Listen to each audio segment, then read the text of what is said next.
माझ्यासकट सर्वांची lie detector taste करा। फलटणमधील doctor संपदा मुंडे मृत्यू प्रकरणाच्या आरोपांवरती भाजपचे माजी खासदार रणजितसिंह नाईक निंबाळकरांचं आव्हान, तर त्या पत्रातील खासदार आपण नसल्याचाही दावा।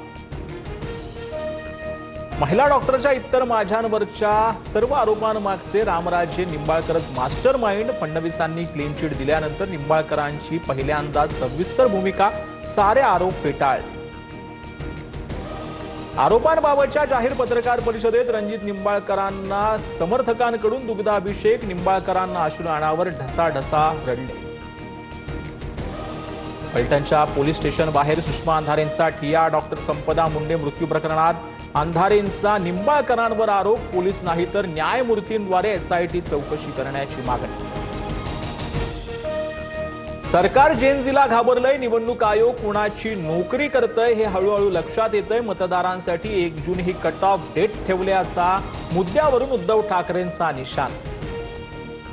ठाकरेंना फक्त मराठी दुबार मतदार दिसले, पण 31 विधानसभा मतदारसंघात 2,25,719 दुबार मुस्लिम मतदार। आशिष शेलारांचा गंभीर आरोप, मवियाच्या अनेक मतदारसंघांचाही उल्लेख।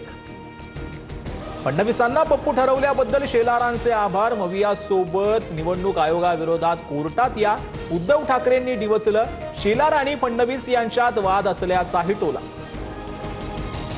लांगून चालन करणारे पप्पू कोण हे महाराष्ट्राला माहीत, बावनकुळेंचं उद्धव ठाकरेंना प्रत्युत्तर। लोकसभेत मवियाचे खासदार मतचोरी करून निवडून आले का, ठाकरेंनी स्पष्ट करावं, बावनकुळेंचं आव्हान।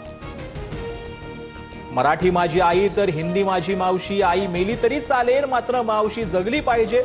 उत्तर भारतीयांसाठी आयोजित कार्यक्रमात प्रकाश सुर्वेंचं वादग्रस्त विधान, नंतर हात जोडून दिलगिरी।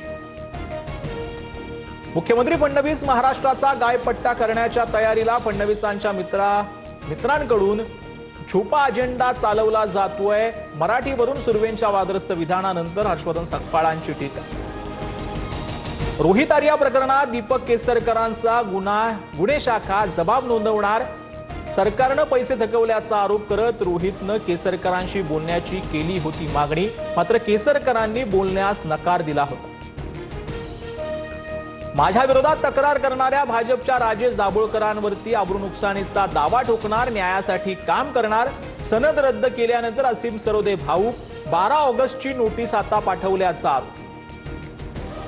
असीम सरोदेंवर कारवाई होते, मग धमक्या देणाऱ्या गुणरत्न सदावर्तेंवर कारवाई का होत नाही? काँग्रेसच्या खासदार वर्षा गायकवाड यांचा सरकारला सवाल।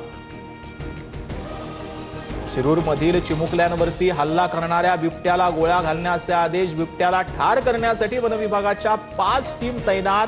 खासदार अमोल कोल्हेंच्या मागणीनंतर कार्यवाही।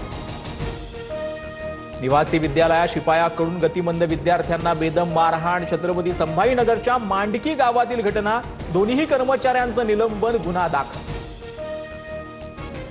पंतप्रधान पीक विमा योजनेतील तक्रारीवरून केंद्रीय कृषी मंत्री शिवराजसिंह चौहान यांचे चौकशीचे आदेश। नुकसानपोटी शेतकऱ्यांच्या खात्यामध्ये 2 ते 5 रुपये जमा झाल्यानंतर अधिकाऱ्यांवर तीव्र नाराजी व्यक्त। लाडक्या बहिणींचा ऑक्टोबरचा 1,500 हप्ता उद्यापासून जमा होणार। मंत्री आदिती तटकरेंची माहिती, 18 नोव्हेंबरपर्यंत ई-केवायसी प्रक्रिया पूर्ण करण्याचंही आवाहन।